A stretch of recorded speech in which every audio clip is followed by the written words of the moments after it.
Hello, everyone, and welcome to the Entrepreneur Journey Chats. I started these series so that we can support each other with the insights, the tips, the golden nuggets that we've all had building our own businesses or working in big organizations. And it's a give back, if you will, to all the LinkedIn followership that we have.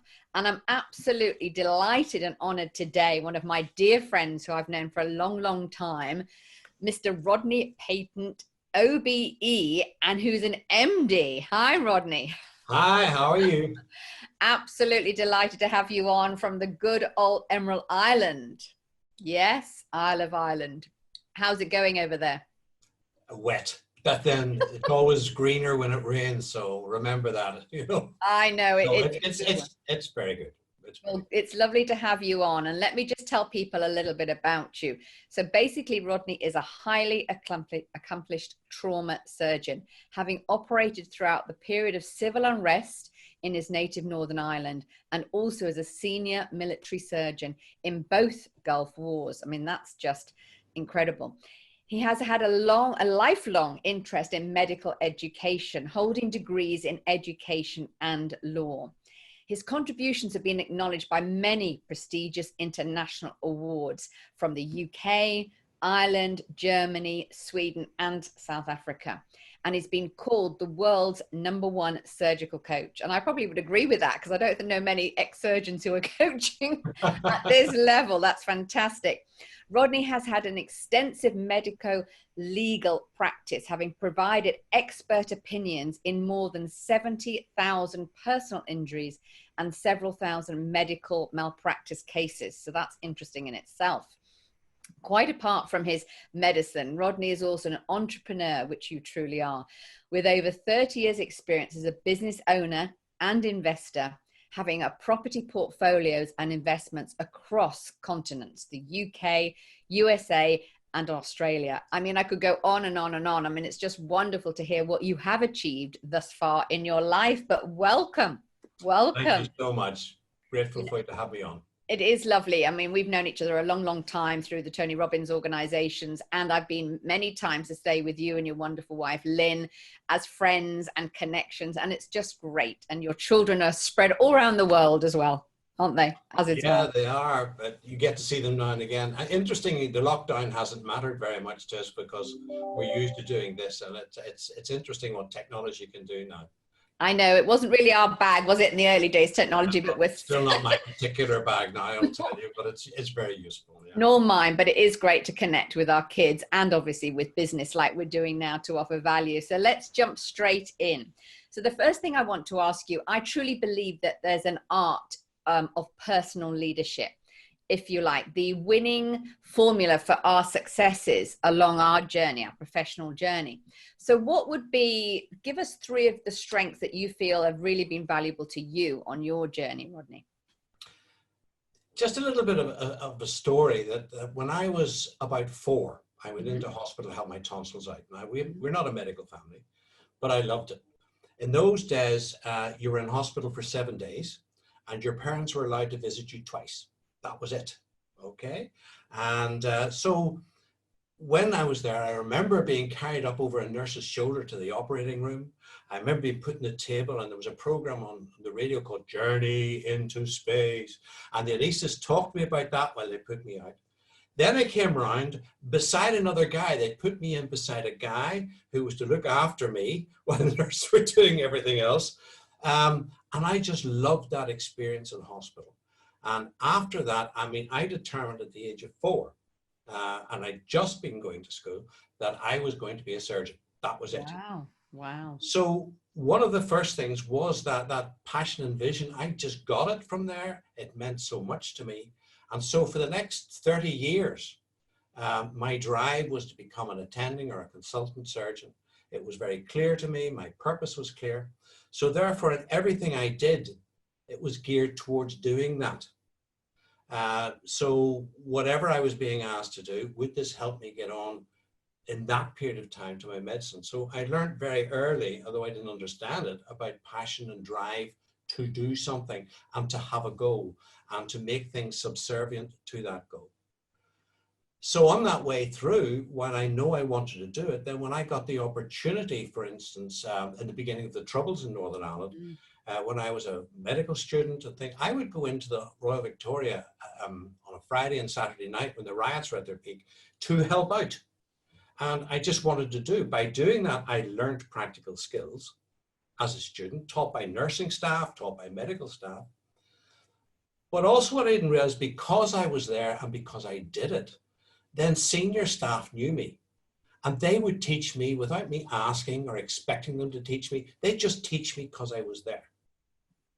So by being valuable to the team, I would do the suturing, I would put up intravenous lines, that sort of thing. That was of value to them. And because I gave value, people responded to me and would spend time sitting with me, having coffee with me, talking me through bits of medicine and things. And that network worked very well for me throughout my career. So I learned to have a vision. I learned to give value before I asked for value. I was learning at the same time and putting it into practice, but it was of value to other people. They saw that and therefore they helped me. And so later on, I began to reason with the Tony Robbins organization, all the rest of it, that you give value before you ask for something. And, you know, I found that throughout my life, and when I've been building my businesses and all the rest of it, that I have been there to give before I receive. So I think that's a very powerful message for a lot of people, because I see it when people come for jobs. You know, they say, well, I've done my work. I have been doing this, and this. Said, yeah, but this other person did extra. They went over and above. They were helping us, you know, and I've seen what they've done. So you're not equal when you come for an interview. It doesn't matter what your CV shows. I mean, anybody's CV, you're supposed to have it. But what extra have you done? How can you show value to me, my organization, my ward, you know, coming to my operating room? If you will help, then I can help you. If you won't help, there's a problem there. And it's funny how few people actually get that. Yeah, that's a very powerful message, that it really, really is, because you're obviously a military surgeon out through both Gulf Wars as well. So how did you give value there? Obviously you would have given, but that must have taught you many life lessons during that period of time. Yeah, well, one of the things that being in the military, you learn to look after yourself and not to depend on everybody doing things for you. The ranks don't matter particularly, it's your job. Very interestingly, when I first was commissioned in the military, my first commanding officer said to me, Rodney, the reason you have pips on your shoulder is because there are other ranks. There's no need for officers if the other ranks aren't there. So remember, they come first. Wow. And that stuck with me all my days, you know, that the reason I have what I have is because of the service I've given to others. Not in any subservient way, but servant leadership, as Tony would call it. Yeah. That you have what you have because of the value you've given to others. And my first commanding officer told me, don't ever forget that. No matter what rank you attain, never forget that. So in the Gulf, we would do that. I mean, I'd do the dishes. We would help out the canteen. We would let them off because they were tired as we were tired. And so you did whatever had to be done at the time. And you worked as a team, you worked as a group. When it was coming to operating, it was me. But there are plenty of other times that other people needed help too. And so you did that. So we had a great relationship within that complex.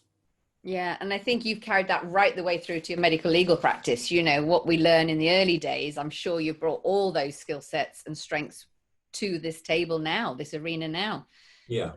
And you have been speaking internationally on stage with your expertise, and now you're obviously in media and writing articles for the press. And it's just amazing how all your wisdom, I believe we're in our middle years, you know, we've got a lot of years to give in us, and you're just, you know, able to impact so many lives with that value added, I feel. Wouldn't you agree? Yeah, I think that's very true. A lot of people, I think, concentrate, you know, when you're learning and growing and developing, I see it two is. One is going in depth into your subject, and that is your closed vision going in. The other side is going horizontally. What's parallel to your subject? That's where people like Tony Robbins come into my life. he wasn't in medicine, but what were the messages he had to give that I could use? For instance, when I designed Training the Trainers, which, as you know, is used around the world now for teaching and my methods of teaching surgery. Yeah. Now, what I found is I use a lot of what Tony taught. And my university, when I was there, was a cassette tape. When I was driving in and out of hospital as a senior medical student, as a young doctor, I'd put a tape on of something and be learning all the time on that journey and listening to things like Tony Robbins as opposed to a medical textbook. Yeah. It taught me things like goal setting. I mean, I did it, but I didn't know that's what I was doing. But when, you know, way Tony can make those things so simple, and therefore you could put that message across. So in Training the Trainers, I could never tell someone, I'm going to teach you some NLP. I mean, doctors would go, but you just gently bring these things into them, watch your language, how you give feedback, and they say, wow, this is revolutionary. And what you'd simply done is drawn something from the outside and made it relevant to what you're doing. So I'm eternally grateful to that organization for those lessons I learned. Yes, and you and I have been on professional development journeys for a long time, and we've studied with other people, not just with Tony. You know, we get resources from all around the world, and different people give us different distinctions. And I think that's one of the things I've found over my years of working with people, that not everybody chooses to learn and grow and wanting to gain knowledge. I think it does help you internally get more confident, get stronger, and, as you say, have more flexibility and being able to cope more with life. Wouldn't you agree? I totally agree. Because you can get, I mean, in my day, you could tell who was a Harvard's man, who was a Yale man, by the way they talked about a particular condition or the way they operated. Even within, Tony organization, I always think about the firewalk. Now, that's a very powerful metaphor for breaking your pattern, breaking beliefs. Yes. Having been with Tony, then I was also with Harv Eker, and I was with, Peak Potentials. And they do a firewalk, but totally different. Yes.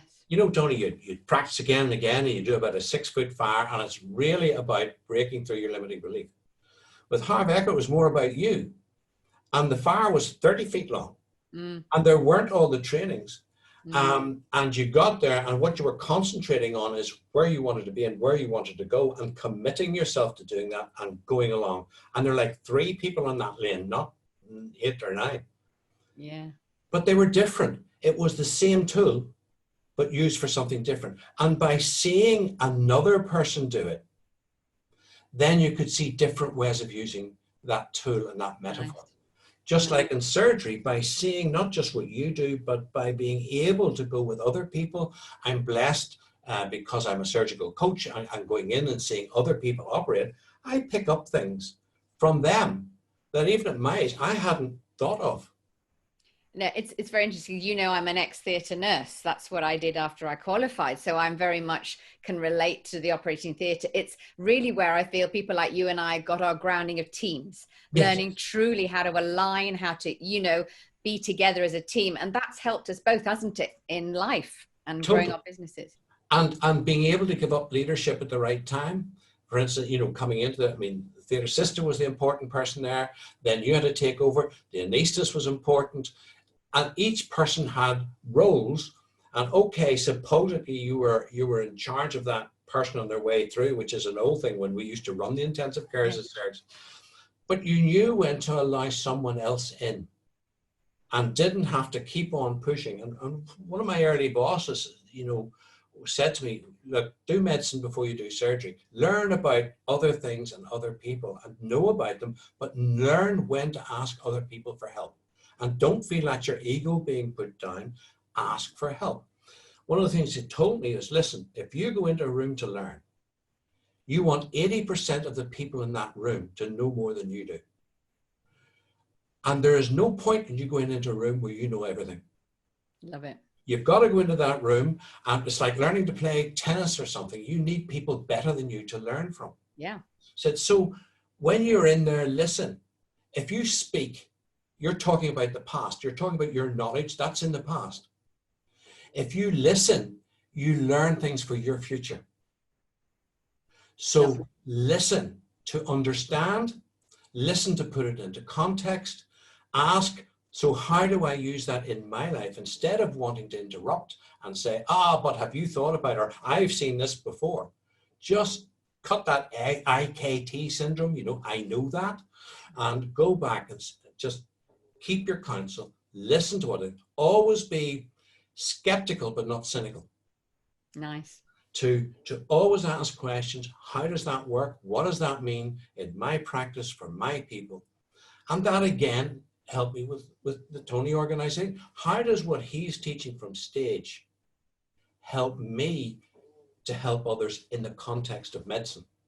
Wonderful. And by looking at that and understanding that other people have their expertise in their way, and if you can get that wisdom, that is for the future. Whereas if you're always talking, it's about the past.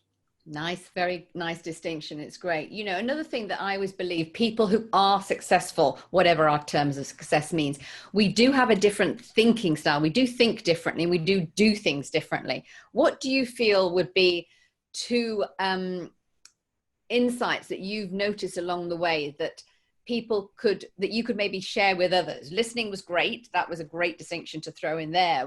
What would be a couple of other things that you feel has really helped? One thing I would say is that all learning comes from being uncomfortable. Like you've been on stage, I've been on stage, and sometimes the front row, especially when you're teaching, the front row is a habit of being empty. Yes. Do you know what I mean? They don't want to be questioned, don't want to be asked. But all learning comes being uncomfortable. Dis-ease, as I write. I mean, if you're not uncomfortable, then you're not being challenged. Now, I'm not saying panic. I'm saying challenged, so that you can look at this and say, well, I don't know that. How do I grow? So one is be uncomfortable. Understand that when you become consciously incompetent and consciously competent, that's an uncomfortable place to be. So put yourself forward, understand it is. So that's from you learning. From the teacher's point of view, understand that people who want to learn are being uncomfortable. So you don't, keep pushing it. Yes. There's a challenge as opposed to, putting stress on people. Mm-hmm. So I learned that from both sides. Mm-hmm. Is all comes, because all advances in medicine or anything else comes from people who are dissatisfied.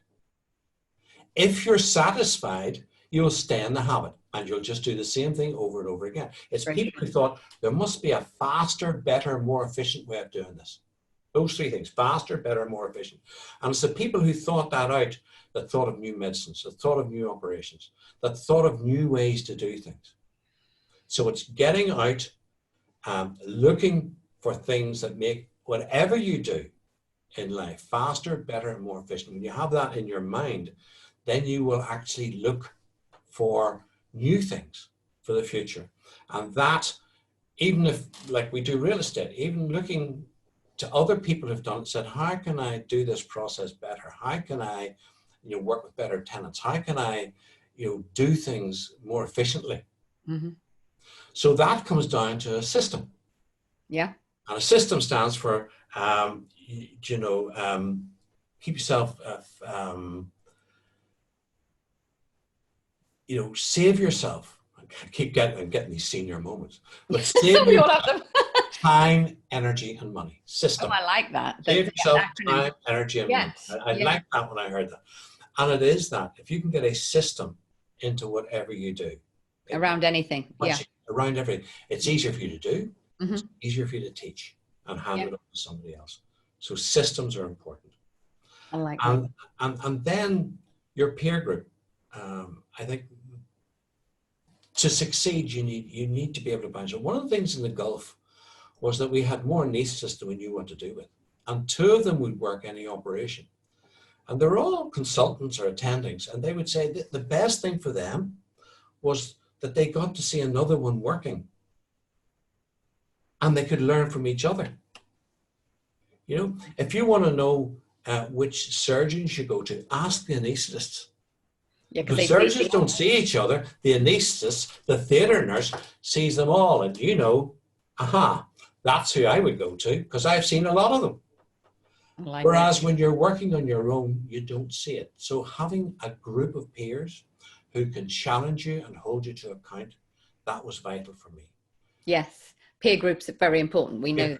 Very. Absolutely. It's so important. And we know the value of it for many, many years. And we've all brainstormed together business ideas and one thing another. So the other arena that I always think I always feel we all want the best happiness and most fulfilling life that we've got.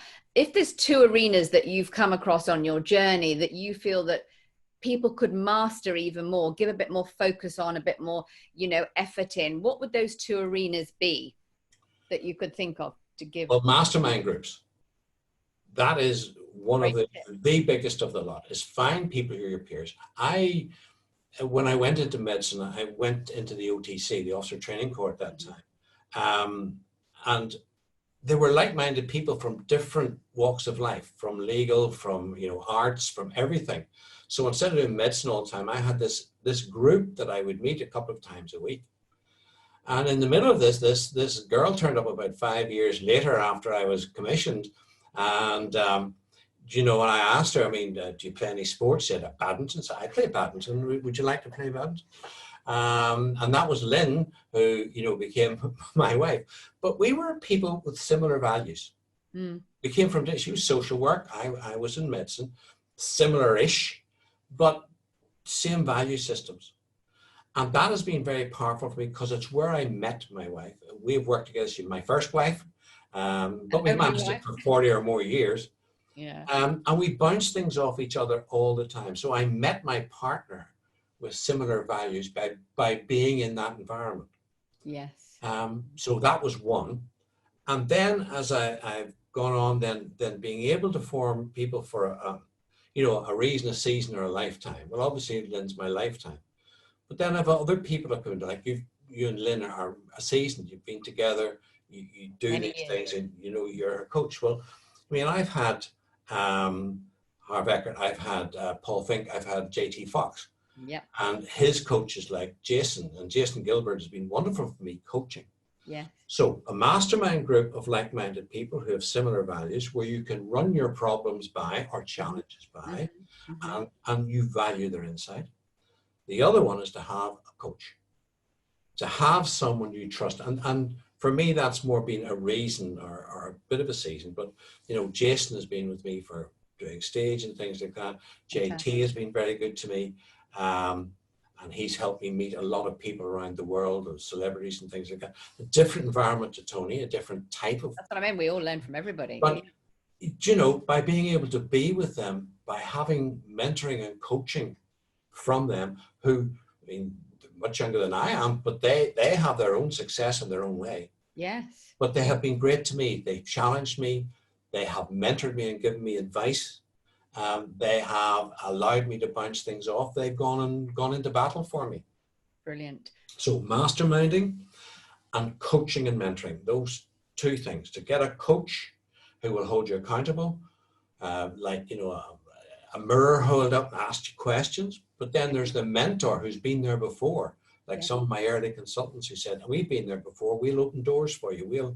I'll help you. You help me, I'll open doors for you, because it's like a candle. I've been there, show me the way. Yes. So masterminding and coaching, those were the two things. I think everybody needs a mastermind group and everybody needs coaching. I think those fit lovely as a glove. Totally agree with you, Rodney. It's so important. And that's why I love what I do. And I know Lynn does it as well. We're passionate about that.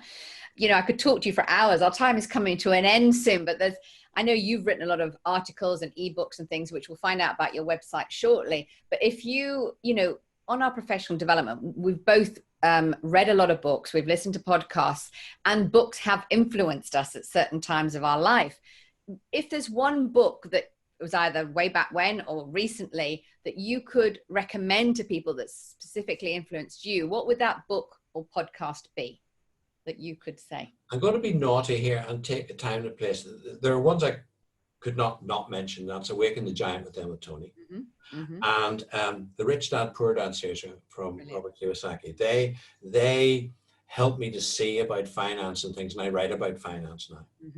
But one of the books right now that has been really valuable is a negotiating book. It's called Never Split the Difference by I think it's Chris Voss. And it's not the Getting to Yes where Uri and Fry come, it's a completely different way. He was with the FBI and a hostage negotiator, and he had a completely different take and how you negotiate. And I've used it even with deals for books and things like that, just used his ways of dealing with that. I like So it. for something different.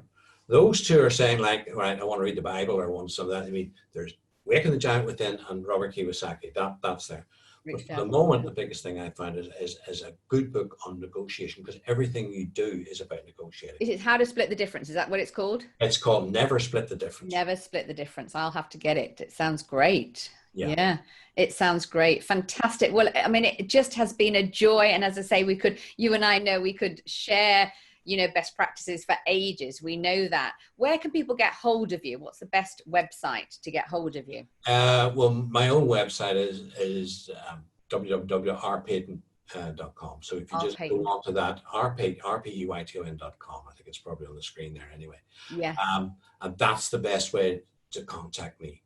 Fantastic. And if they've got any questions or anybody wants to employ any questions, if I mean, I don't mind. I mean, my staff answer the email. So yes, rpeyton@rpeyton.com. So it's very, very simple. And I mean, I have, office staff who are working from home at the moment, but they do a great job. I can watch them sort of take over my computer and go, like, yeah, well, they're there. So I'm very happy, to take on anything. Yes. And as I say, you've got a medical legal practice, you speak on, international stages. We never know who's listening to these kind of conversations that we can help. So please reach out to Rodney if any of this resonates with you, or you feel that you want his services or medical legal, or, through all his talent with his expertise in financials, in real estate. I mean, the list goes on and on, Rodney. It definitely does. Thank you for your time, my friend. Really, really grateful that we're in each other's lives, and we will stay connected. I'm going to come over to, even though it's wet, sunny Dublin and Ireland very soon. Yes, I know you're not in Dublin. You're North. Thank you so much for having me on. I really appreciate this opportunity. No, it's fantastic. Oh, take care. Bye-bye. Bye. Bye.